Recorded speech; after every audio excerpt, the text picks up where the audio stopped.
pessoal, estamos aqui de volta da Livraria Vozes, eu e o nosso querido Ronaldo, meu amigo, irmão. Mais uma vez, meu irmão, bom estar aqui contigo. Estamos aqui mais uma vez, aqui na belíssima recepção da Livraria Vozes, que fica aqui em Salvador, Bahia, Rua Carlos Gomes, 698A, e fica próximo ao edifício Garagem e ao Procon. Certo? Hoje vamos retornar com o nosso grande tema de educação, e é importante a gente lembrar que hoje nós vamos abordar a educação na modernidade, na contemporaneidade, que é o mais importante. Ronaldo, a bola é toda sua, meu irmão, e aqui eu só faço minha companhia.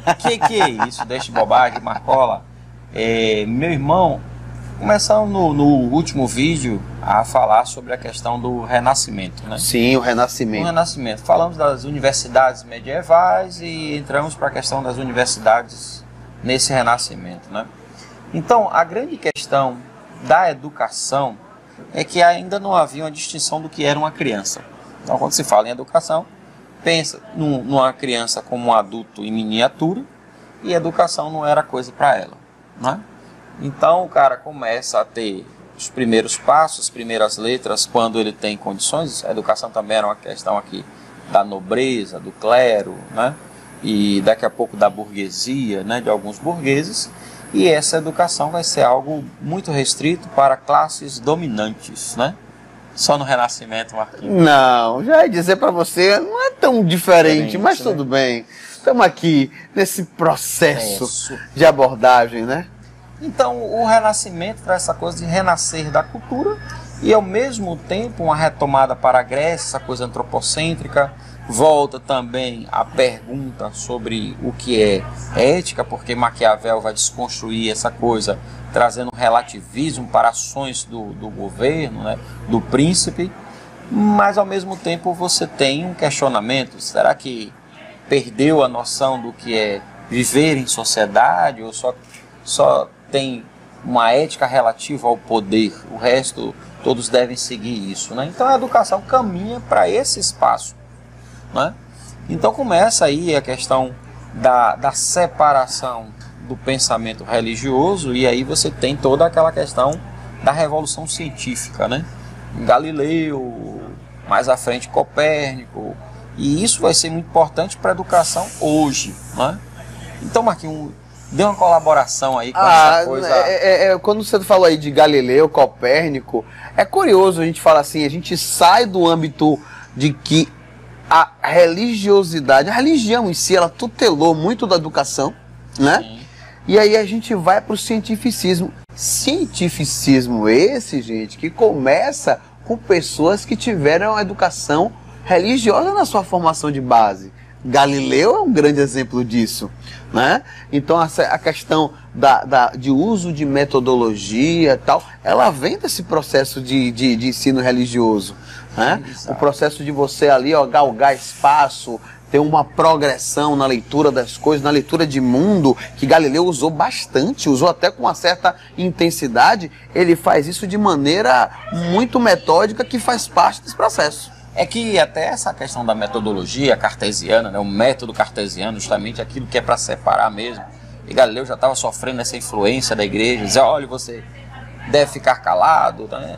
E Descartes, os racionalistas aí, Leibniz, Spinoza, e do outro lado os empiristas, Francis Bacon, Hobbes, mais à frente o Locke, com o clero e o Berkeley, vão dizer, peraí, a ciência, o saber é separado disso. Né? E ele sai desse seio de universidades católicas, né? Sim, só tinha essas universidades. Exatamente, só tinha essas universidades católicas. E eles também vinham de famílias que tinham condições dos filhos. Porque você só tem dois tipos de pessoas que estudam aí. Aquelas que estudam para o clero e aquelas pessoas que estudam com o clero. Com o clero, exatamente. Então você não tem essa distinção. Ao mesmo tempo que tem todo esse movimento, o Brasil está sendo descoberto. E aí a gente começa a entender a base religiosa de formação social. Ela não é apenas uma questão, porque a Igreja Católica falou, porque a Igreja Católica pregou. Existia uma formação religiosa nas escolas. E isso é muito importante, porque o que acontece? Nesse período do Renascimento também começa as reformas protestantes. E a Igreja Católica tem a figura de Santo Inácio de Loyola, que é o Jesuítas. que pensam os jesuítas para combater, ou seja, militares, entre aspas, religiosos, Sim. para combater essa coisa da reforma protestante. E eles que vêm para o Novo Mundo, né? Quando o Brasil começa aqui, de fato, em 1549, fundação da cidade de Salvador, vem junto com Tomé de Souza, o primeiro governador-geral, os jesuítas. Sim. E eles estabelecem aqui uma educação, não era uma preocupação com a educação, era a catequese dos nossos índios, né? Do habitante verdadeiro do Brasil, do dono do Brasil. E essa formação vai se estendendo também para os filhos dos colonos. E aí vão crescendo. Bom, aí a gente não pode, com todo respeito, não pode nem falar propriamente no que a gente entende por educação. Sim. Era um exercício do domínio. Sim. Né? A quem eu devo obedecer, quem é que prega a ordem, quem é que prega a estrutura de pensamento, né? Que vem junto com essa ideia de hierarquia. De hierarquia. Quem pode, quem não pode, você só aprende a religião. Nossa. E a religião como coercitividade. E a nossa construção E o pior, Marquinhos, psicossocial, moral, educacional, gente, foi com base nisso aí. e o pior de tudo isso, quando os jesuítas começam a crescer na ideia de educação, fazer gramática, etc., Manuel da Nóbrega vai crescendo nisso, José de Anchieta com gramática do Tupi e Guarani, e vão para a região sul, e isso vai crescendo, né? Vai chegar um momento, já aí no século XVIII, que esses jesuítas serão expulsos do Brasil. Ou seja, quando eles têm aí, no Brasil colonial, uma média de 17 escolas espalhadas pelo Brasil, em que eles tentam instaurar nessas comunidades indígenas uma forma de um cristianismo sem os vícios do cristianismo, e se incomoda a coroa portuguesa e manda que esses jesuítas saiam do Brasil para estabelecer uma educação estatal. Ou seja, nenhuma educação. Nenhuma educação. Do ponto de vista de você criar um elo moral, ético, Ave Maria, não. pensamento coletivo, Nada. Mesmo porque aqui dava a instrução básica e o cara, quando era filho de desses colonos que tinham poder, um donatário, ele ia fazer a formação superior ou em Coimbra, se fosse em humanas, né, que a gente chamaria hoje, ou na França, se fosse medicina. Mas aqui não tinha essa educação. Sim. Agora, é importante ressaltar que quando os jesuítas começam a crescer numa educação, eles são expulsos do Brasil. E essa educação para de existir como uma educação que alguém tinha responsabilidade. Porque essa educação estatal, mesmo na Constituição aí de 1824, logo após a independência do Brasil, a Constituição diz que a educação primária, que a gente chamaria hoje de educação fundamental, deve ser estendida para todos os cidadãos, né? Entenda também cidadão nessa época. Mesmo assim, em 1808, já havia uma queixa dos ministros brasileiros que no Brasil a educação era precária e abandonada. Mesmo a educação particular começa com o Colégio Dom Pedro, quase final do século XIX, essa educação ficou déficit, não tinha valor, era abandono total. Então, quando você pensa em educação no nosso país, até final do século XIX, a gente ainda não, já período contemporâneo, não tinha uma educação adequada ou era abandonada. As poucas pessoas que tinham educação eram as pessoas ricas e que iam terminar seus estudos fora, né? E aí você vê como esse período, mesmo moderno para o Brasil, ainda vive uma coisa medieval. Quando a gente pensa nessa forma de construir a educação, se é que se pode falar em construção, existe uma percepção muito clara do porquê de que nós não conseguimos estabelecer normas com facilidade no Brasil. Porque tudo foi construído de cima para baixo, onde o que está em cima é super isolado, o que está embaixo é uma mescla sem valores organizados.